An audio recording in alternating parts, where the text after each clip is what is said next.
இந்த துறையினுடைய வீடுகளை பெறுவதற்கு தயவு செய்து யாரும் எவர் மூலமாகவும் விண்ணப்பிக்க வேண்டாம் என்று கேட்டுக்கொள்கிறேன்.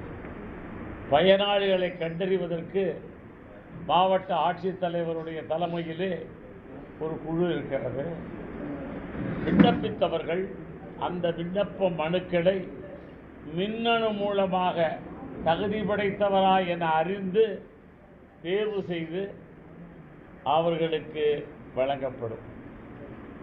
சில இடங்களிலே உடனடியாக ஒரு புதிய குடியிருப்புகளை அமர்த்துகின்ற பொழுது எங்களுக்கு வீடு கொடுங்கள் என்று கேட்கிறார்கள்.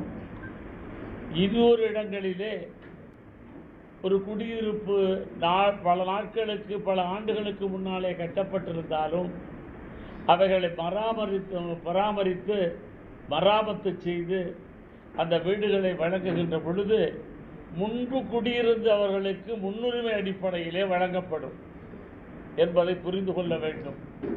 இது அறியாமல் சில பேர் சில இடங்களிலே பிரச்சனைகளை உருவாக்குகிறார்கள். அது தவிர்க்கப்பட வேண்டும். எத்தனை ஆயிரம் வீடுகள் வேண்டுமானாலும் கட்டித் தருவதற்கு துறை இருக்கிறது, அரசு இருக்கிறது. இது மத்திய மாநில அரசுகளின் பங்கிலே கட்டப்பட்டு வருகிறது. மத்திய அரசு தரக்கூடிய பணத்தை விட பல மடங்கு பணம் தமிழக அரசு தருகிறது.